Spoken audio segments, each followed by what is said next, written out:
Hello everyone, welcome once again to the GATE Academy.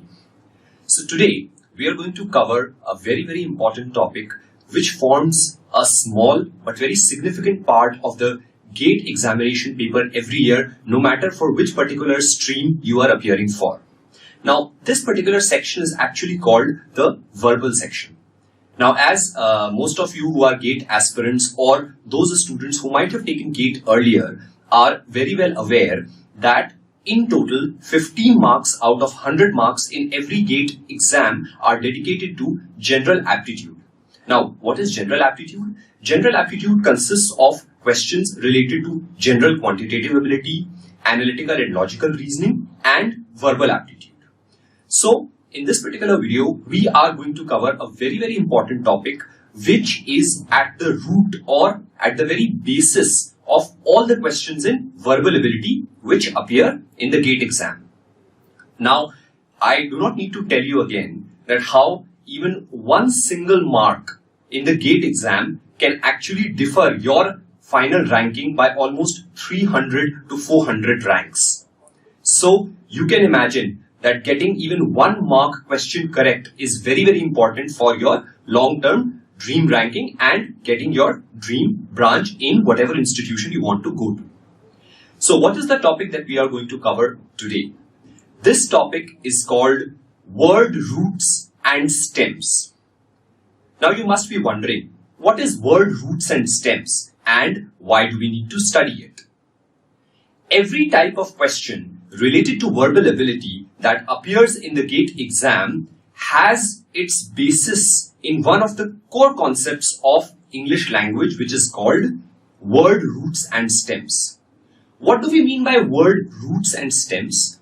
Word roots and stems is basically the study of those very basic components or basic elements which actually form words. That is, today we are going to start learning how words in the English language are formed, or from where do so many different words that we come across in the English language actually come from. So, as I just told you a minute ago, that in the GATE exam, there are in total of 10 questions related to general aptitude, out of which 5 questions are of 1 point or 1 mark each, and the other 5 questions are of 2 marks or 2 points each.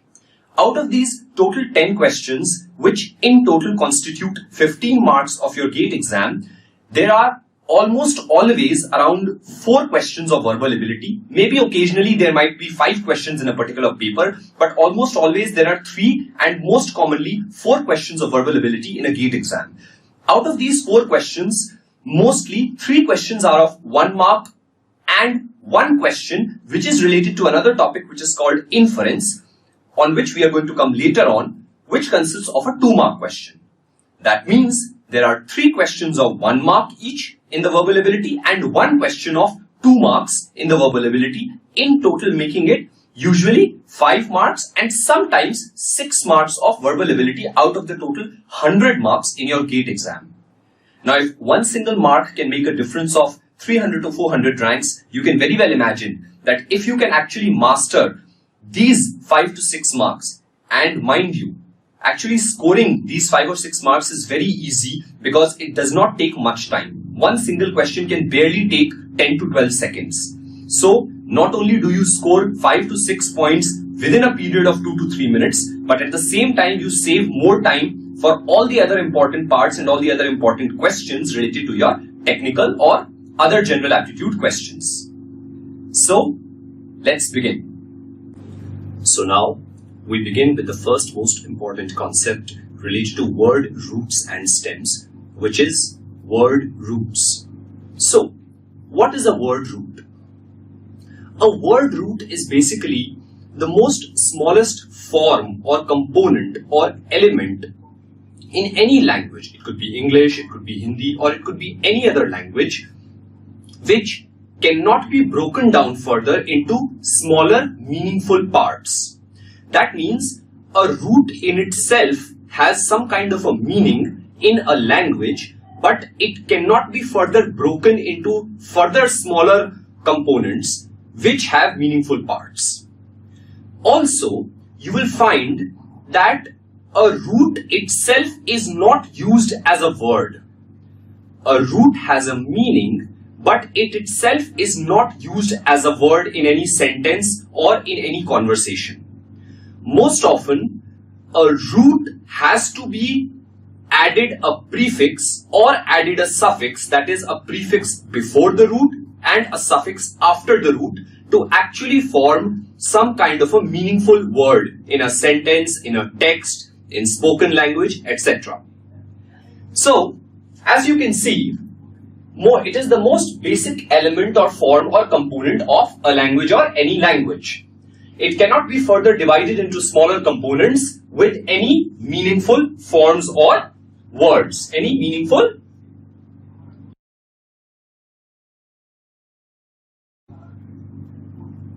forms. Also, as I told you, a root does not constitute a fully understandable word in itself. Now, as I have shared an example here, now struct is a root, but how many of you have actually heard of this root struct or used it in a sentence or spoken language? I don't think any one of us has ever used this particular word that is written here, struct, in spoken language or in written language. Maybe rarely.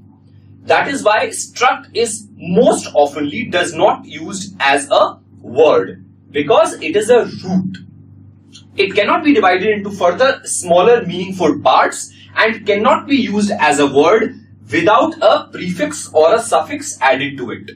Now, what are prefixes and what are suffixes? We are going to come to them in a later topic because they themselves are a separate topic. But prefix simply means something that is added before a root or before another word or before another stem. Now, what are stems? Again, we are going to come later on in this particular segment. And a suffix is something that is added after a root or a word or a stem to give some new word or a new meaning or come up with a new word.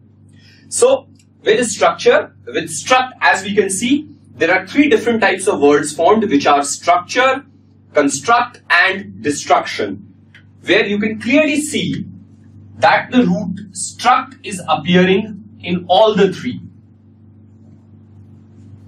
And here, this particular part, here, this particular part, and here, this part, and this part are the suffix, prefix, and suffix that are added to the root struct to give a meaningful word which can then be used anywhere according to the situation.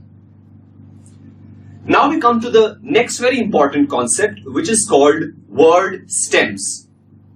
So now we come to the second most important concept, which is word stems.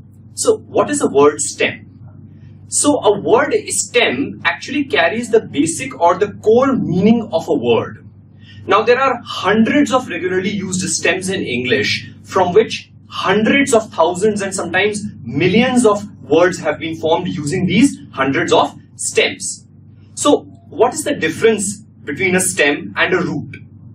So as you can see here, a stem sometimes can just be a root, but sometimes it can be analyzed as a root plus a derivational root. That is, most often a stem is formed by adding two roots, a main root and then a further smaller root either before or after that main root, which is called a derivative root or a derivational root. Again, like a root, a stem may or may not be a fully understandable word.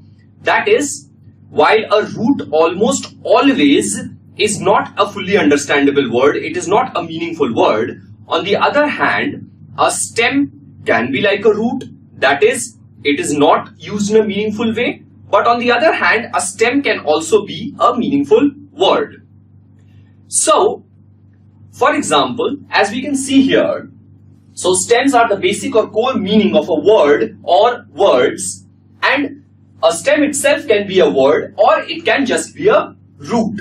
That is, it can be a root plus a derivational root which is attached before or after a main root.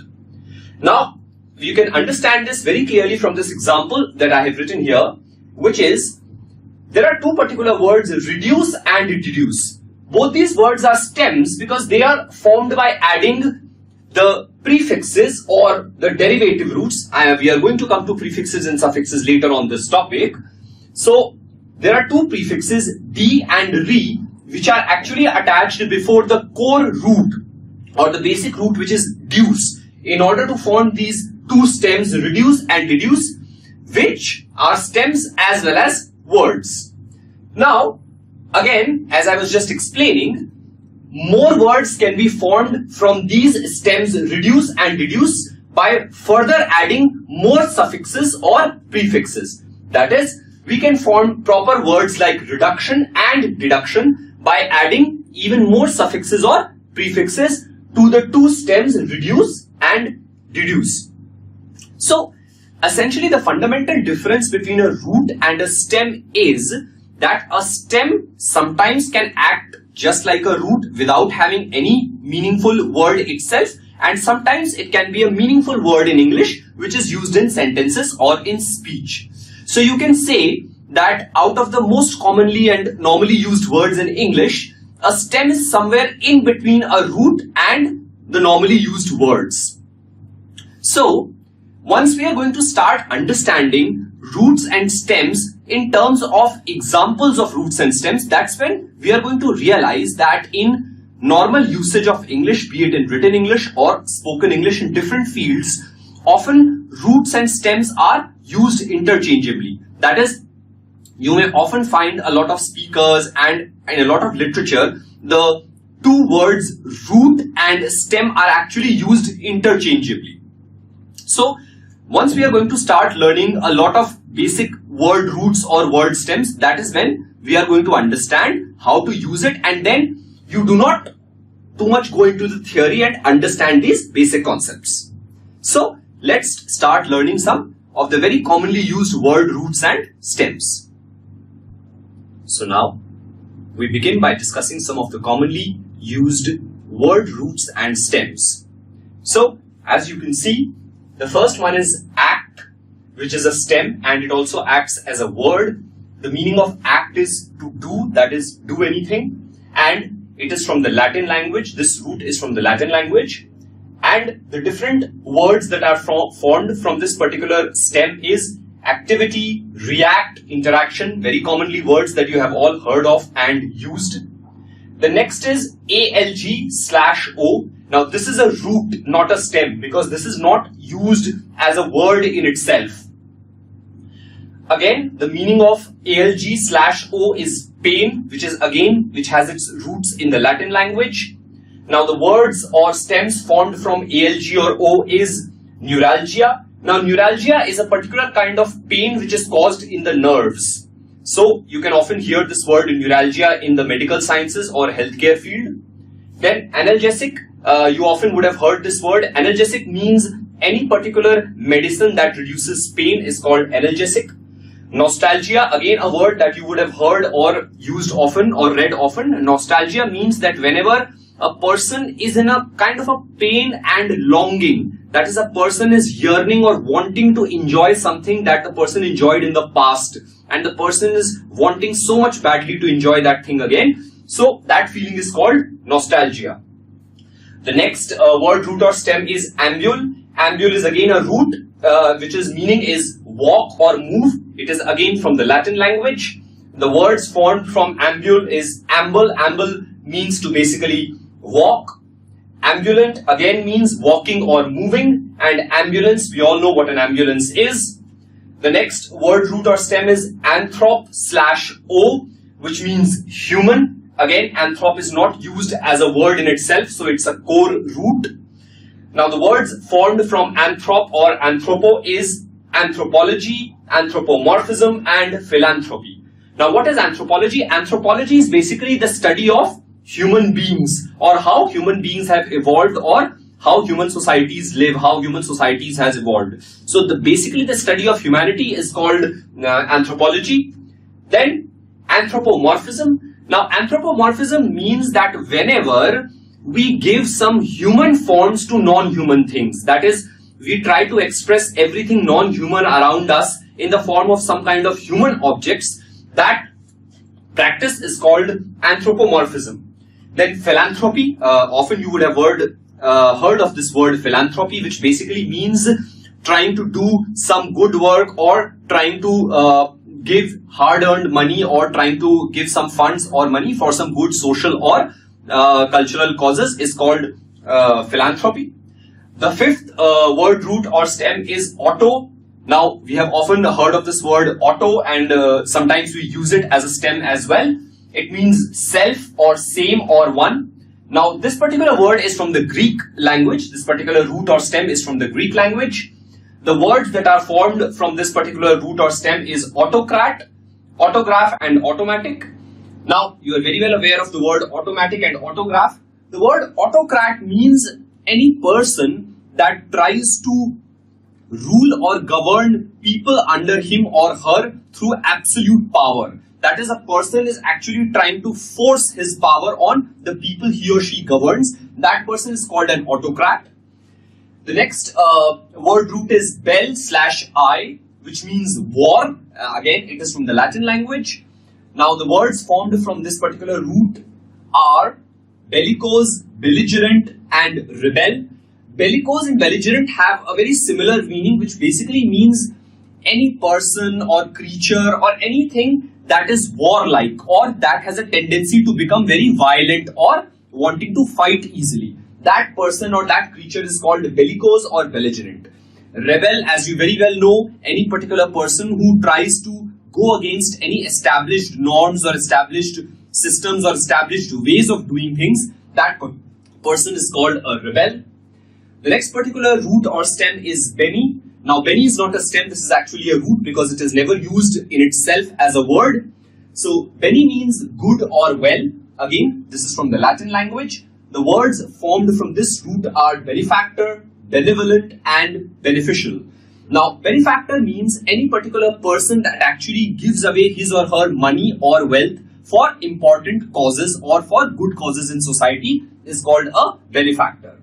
Benevolent means having a feeling of love or care or compassion towards others. It could be other creatures, other human beings. It could be towards nature.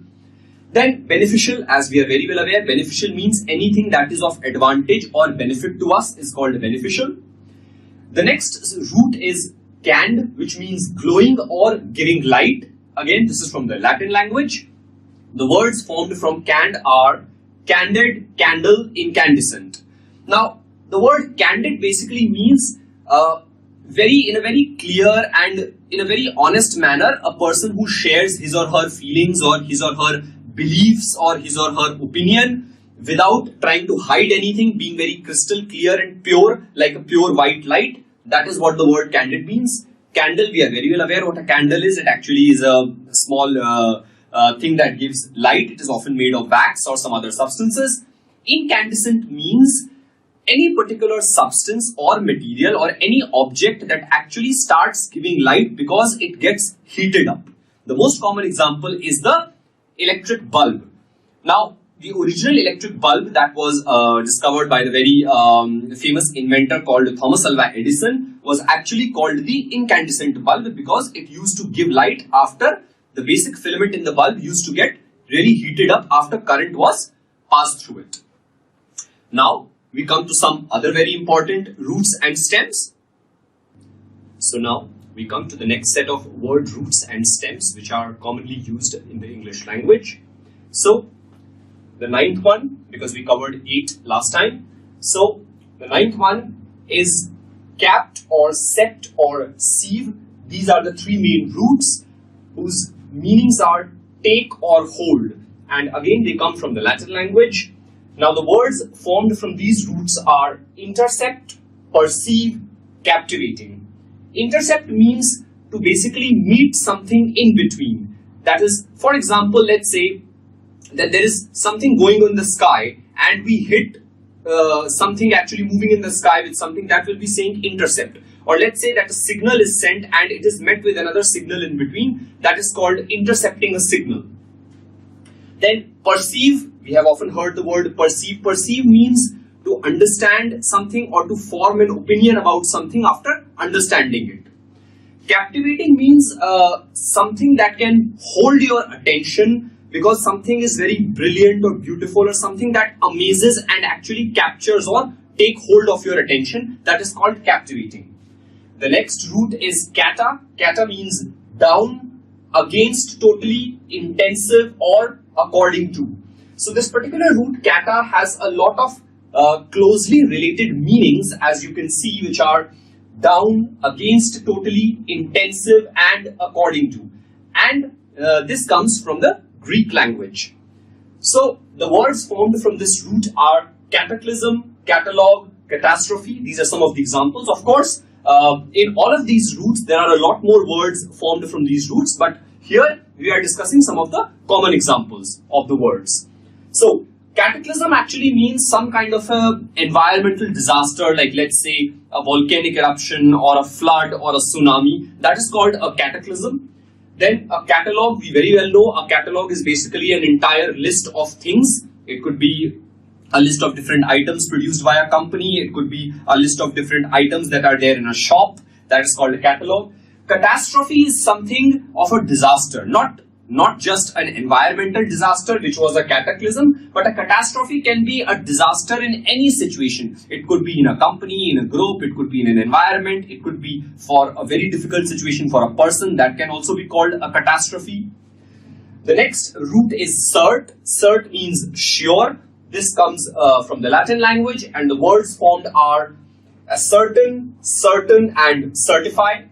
The word ascertain actually means when we try to understand or accurately find out the facts behind something, or we try to find out the actual value or the actual facts behind anything, that is called ascertain. So ascertain is basically a verb. Then certain, we already know what the word certain means. Certain means to make sure or to be sure. Certify means that when it is stated, that is a statement is made or someone says that okay, something is correct or something is sure, then that verb is called to certify. Then the next one is chron/o, that is chrono, which means time. It comes from the Greek language. The words formed are chronic, chronological, and synchronize. As you can very well understand, chronological means related to time or according to time.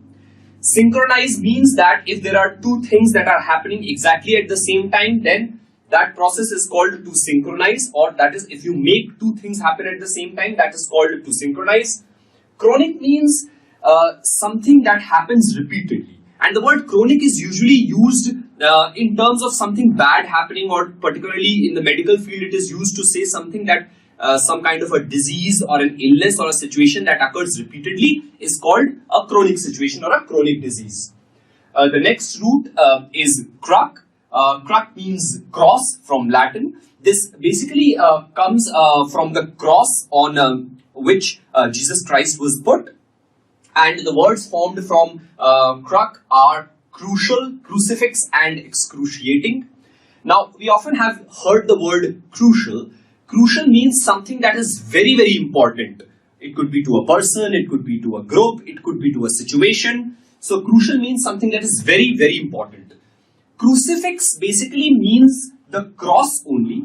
So, for the Christians, anything that can be put or it can be emblematic or resembling a cross, or anything that can actually be symbolic of the cross in Christianity is called a crucifix. Then excruciating means a situation or any, it could be a pain, it could be any kind of a situation or an experience that is very, very difficult to experience, something that gives a lot of pain, a lot of stress, or something that is very difficult is called excruciating.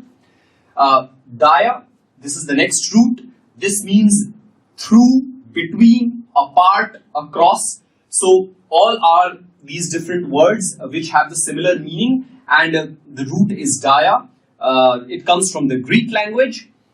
Then the words formed from this particular root dia are diabetes, diagnosis, dialogue, and a lot of others.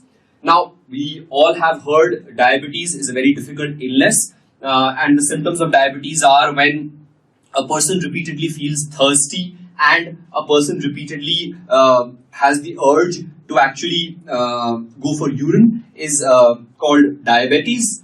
Then diagnosis is basically means whenever we try to understand and analyze the symptoms of any disease or any happening or any kind of a situation, we call that process as diagnosis. Dialogue, again, we very well know, whenever there are any two groups or two people interacting with each other, then that process is called a dialogue. So as you can see, all these processes or words basically means something that is happening in between, something that is going through, or something that is interacting between two or more groups or systems. So that is where the root dia comes from. The next root is dur, which means harden or to last or lasting. It again comes from the Latin language. The words formed from dur are durable, duration, enduring. Now, we have often heard the word durable, which means something that lasts. This is usually used in the positive sense, that it could be some kind of a situation, it could be something that you have, it could be some material or some possession that you have which lasts for a long time. Duration means the time period of any activity or any process or anything, that is called duration. Enduring word is similar to something that lasts long, but the word enduring is used for some kind of an experience that is pleasant or good, which lasts for a long time. So that is where the word enduring is used. The next root is equi or equi, which means equal or equally. Again, it comes from the Latin language. The words formed from equi are equidistant, equanimity, and equation. And of course, there are a lot more.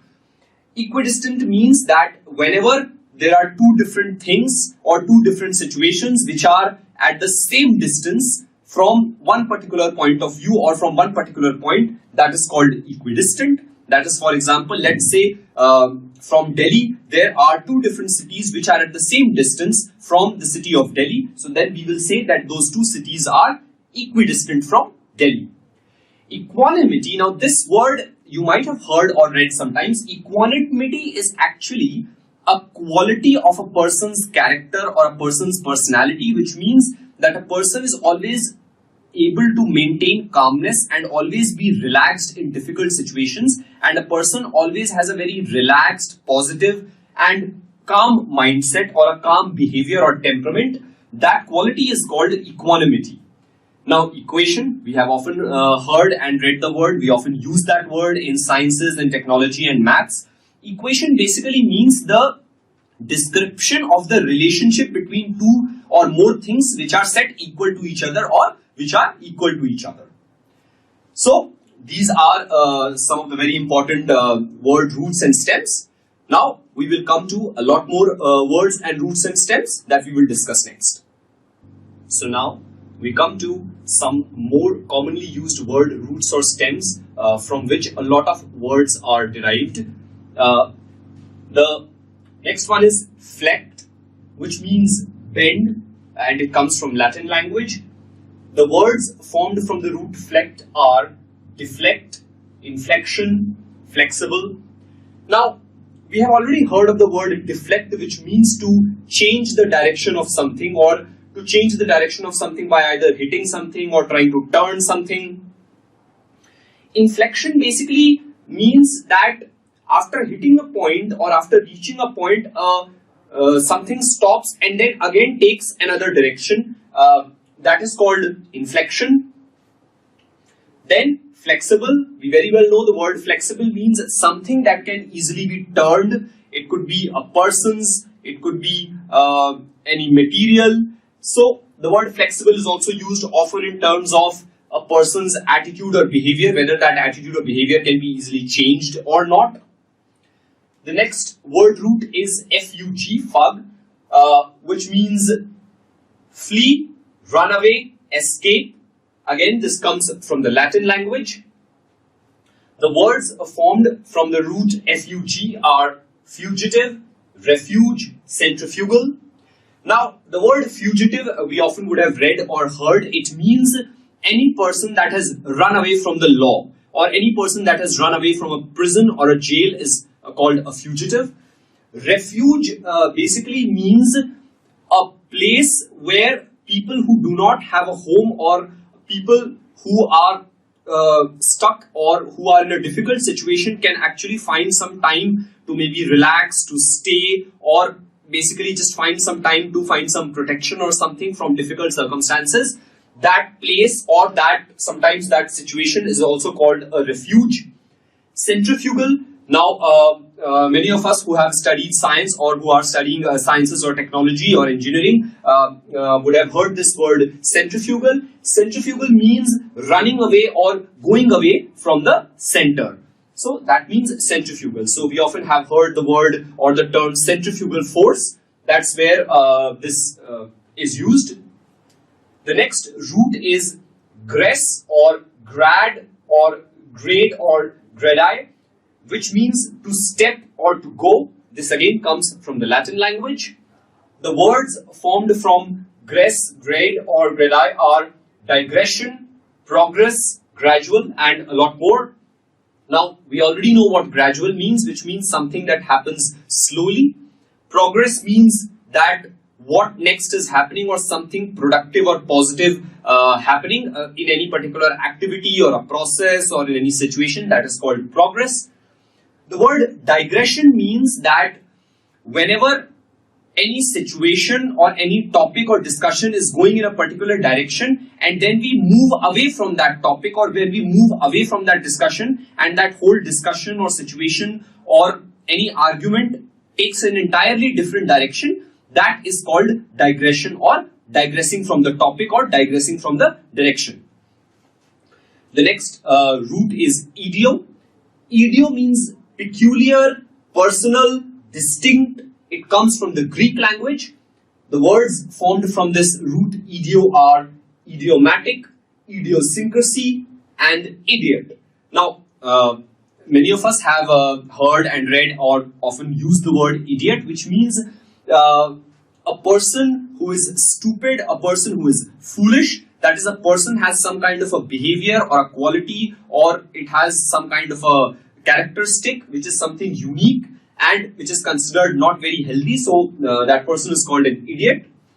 Idiosyncrasy is actually a particular quality or any particular activity that a person repeatedly does, but which has no meaning. That is, let's say a person who has the habit of just doing something like this, or a person who has the habit of just moving his hand on his hair again and his or her hair again and again. Some of these activities can be called an idiosyncrasy. That is, a person who is used to behaving or gesturing in a particular manner which has no meaning is called an idiosyncrasy or an idiosyncratic activity. The first word is idiomatic. Idiomatic basically means that it has a particular meaning. Idiomatic also comes from the word idiom. Idiom means a particular way of doing things or a particular saying. So idiomatic means something that is symbolic of a particular way or something that shows that, okay, things are done in this manner. So it is said idiomatic or maybe in a way symbolic. Then we come to the next root, which is mand, and the meaning is to order, which comes from the Latin language. Again, it is a root, it is not a stem because mand cannot be used in itself. The words formed from mand are command, demand, mandate, and a lot more. We already are well aware of what command means and what demand means. The word mandate actually means that a particular set of instructions or a particular set of expectations that are put on a particular group or on a government or any group or any person is called a mandate. So a mandate is often used in terms of what people expect from the government or what kind of expectations that people have given or bestowed on the government. That is called a mandate. A mandate can also mean sometimes that people or any group has given an acceptance or a go ahead to another person or group to do something for them. That is also called a mandate. The next root is plod, plz or plos, which means to approve or to clap. It comes from the Latin language. The words formed from these particular word roots are applaud, explosion, plausible, and a lot more.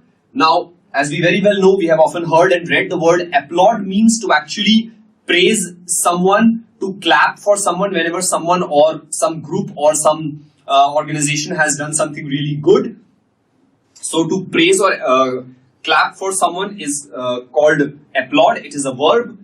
Explosion, we very well know what an explosion is. Explosion basically, explosion means that something that is suddenly either goes through all around or something that suddenly spreads everywhere. It could be an explosion in terms of some material or some physical structure exploding. Explosion also means that, let's say, some new kind of product or new kind of experience, or let's say some new kind of habit that a lot of people are actually going for, that is also called an explosion of a new activity or a new product or new kind of habits by people.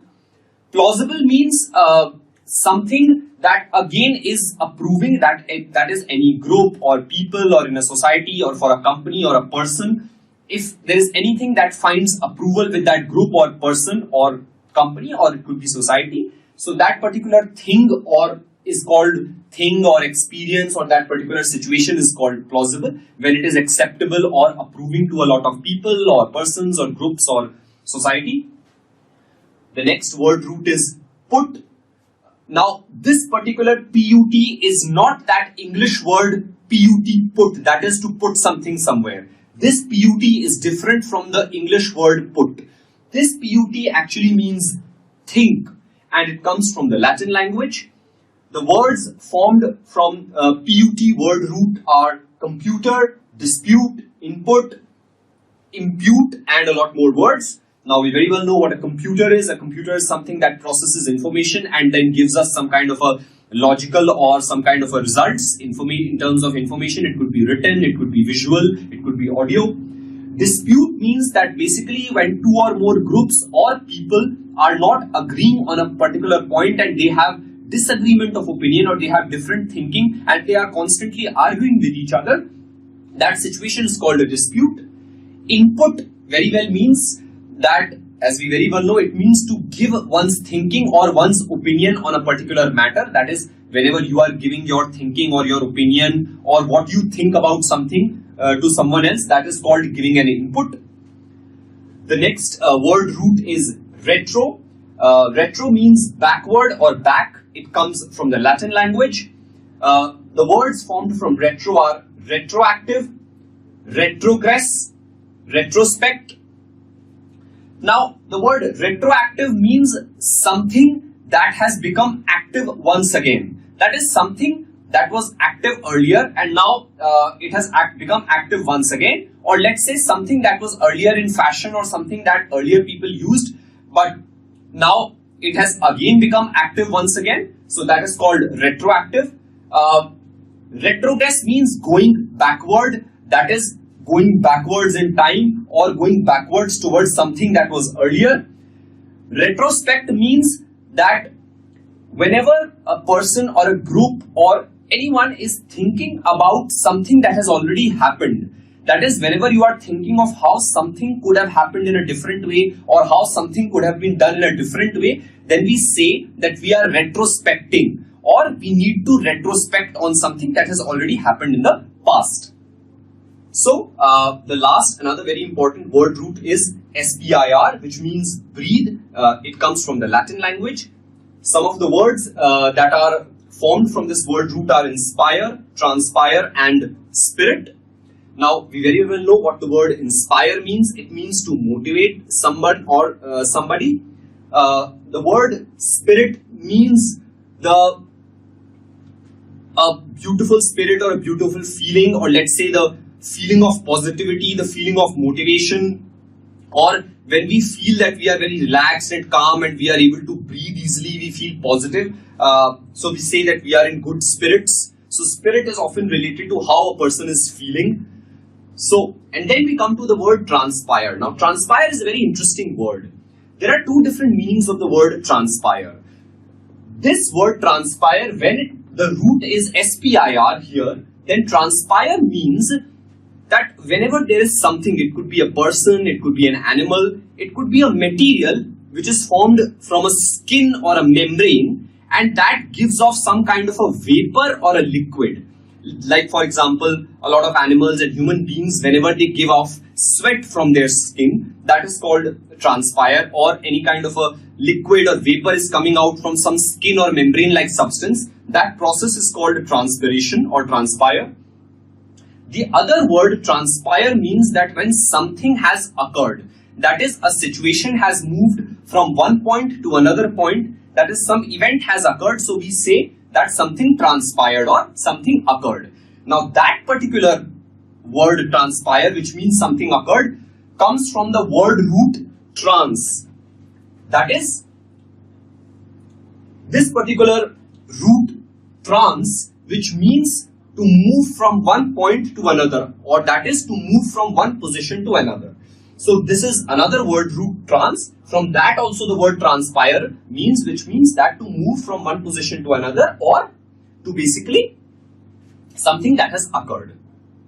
So as you can see, we have discussed some of the important word roots, and we have understood some of the very commonly used and some less commonly used words that are derived from those word roots. Similarly, there are a lot more word roots that we are going to discuss in future, when we are actually going to discuss the actual questions that have appeared in different exams of GATE in the previous years, and when we are discussing other topics like prefixes, suffixes, in future when we are discussing synonyms and antonyms and other topics.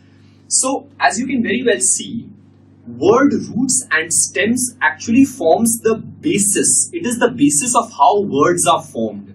So if we are able to identify the root in any word, we can very easily understand the meaning of that word, how that word is used in any particular situation, in any particular field, in any particular reading or writing, or in any literature, and then we can understand what is the meaning of that word in that situation or in that particular scenario.